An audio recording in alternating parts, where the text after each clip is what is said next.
Evangelho de Lucas, capítulo 18, versículos de 1 a 8. Disse-lhes também uma parábola, para mostrar que importa orar sempre e não cessar de o fazer.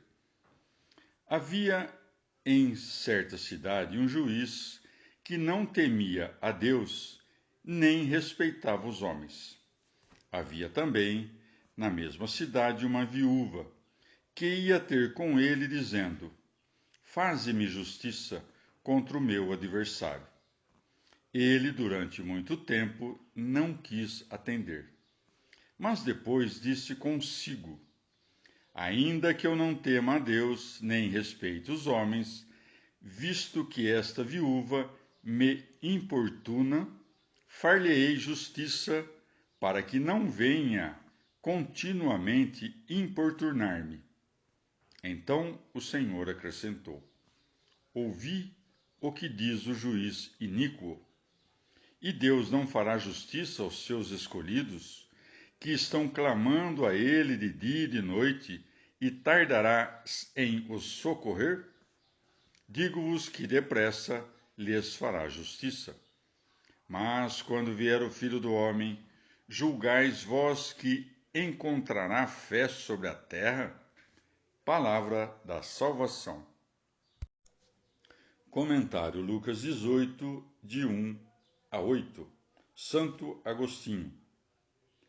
Nosso Senhor narra essas parábolas já para estabelecer uma comparação, como no caso do credor que, perdoando ambos os devedores seus, foi mais amado pelo que mais lhe devia. Lucas 7. Já para ressaltar um contraste, assim quando se diz: se Deus veste assim uma erva do campo, que hoje existe e amanhã é lançada no forno, quanto mais a vós, homens de pouca fé. Mateus 6,20. É, portanto, não para comparar, mas para destacar um contraste que narra Nosso Senhor a parábola do juiz iníquo. Havia em certa cidade um juiz que não temia a Deus, nem respeitava os homens. Ou então, esta viúva pode representar a mesma igreja a esperar desolada Nosso Senhor, que olha por ela misteriosamente. A petição que lhe dirige: faze-me justiça contra o meu adversário. Ele, durante muito tempo, não quis atender. Leva-nos a inquirir por que fundamento os eleitos rogam a Deus por vingança, como o fazem os mártires no Apocalipse de São João, Apocalipse 6. Se bem que, com efeito, sejamos claramente aconselhados a orar por nossos inimigos e perseguidores. Deve-se compreender, portanto, que a vingança dos justos consiste na perdição de todos os iníquos. Estes perecem de duas maneiras: ou quando se convertem à justiça, ou quando, pelos suplícios de que padecem, fica-lhes tolhida a capacidade de fazer o mal. Por conseguinte, se todos os homens se convertessem a Deus, restaria ainda o diabo para ser condenado no fim do mundo.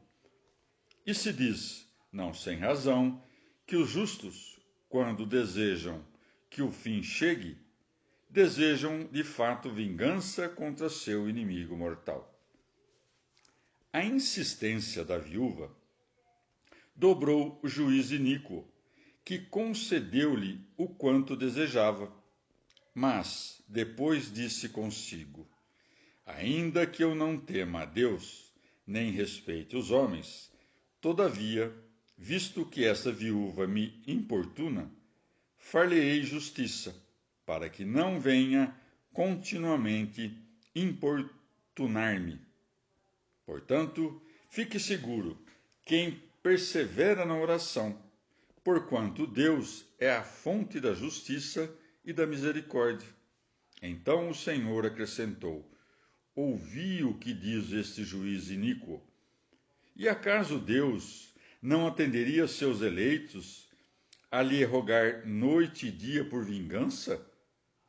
Não teria com eles paciência? Nosso Senhor refere-se aí à fé perfeita, que raramente se vê na terra.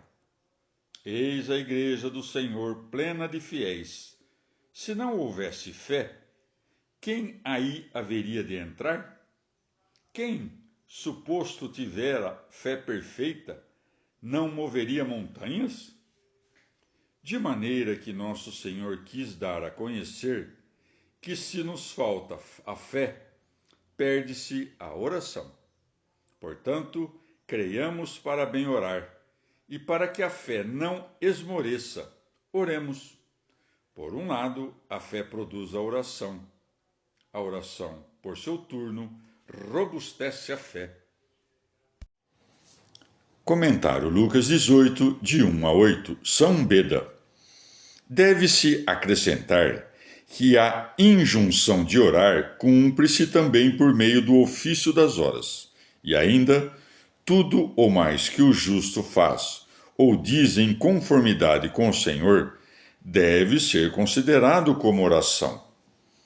Não obstante, quando retornar o onipotente Criador na figura do Filho do Homem, os eleitos serão em tão exíguo número que o derruir do mundo será precipitado menos pelas súplicas dos fiéis do que pela indiferença dos demais homens. Não nos enganemos, no entanto, porque nosso Senhor não está aqui a perguntar, senão a recriminar. Do mesmo modo, procedemos quando usamos a forma interrogativa, com o fito de repreender outrem, por muito que conheçamos de antemão a resposta, como, por exemplo, sempre que dizemos ao servo: acaso não sou eu o teu Senhor? Comentário Lucas 18, de 1 a 8, São João Crisóstomo. O Redentor agora te instrui no que deves fazer, que não cesses de orar e que medites nos benefícios que lhe pedes. Com efeito, ele deseja que recebas, por meio da oração, o que já de si, pela sua bondade intrínseca, inclina-se a te dar. Como deixaria nosso Senhor de atender tuas orações, quando ele mesmo te instrui a orar sem cessar? Acolhe, pois, com gosto, as exortações de nosso Senhor. Deves querer aquilo que ele quer e rejeitar o que o mesmo Senhor proíbe. Considera, por fim, este privilégio que te é concedido. Por meio da oração, te diriges a Deus e lhe pedires tudo o que desejas. E ainda que o Senhor nada diga por meio de palavras, responde com bênçãos e não desdenha do quanto pedes, enfadando-se apenas quando tu silencias.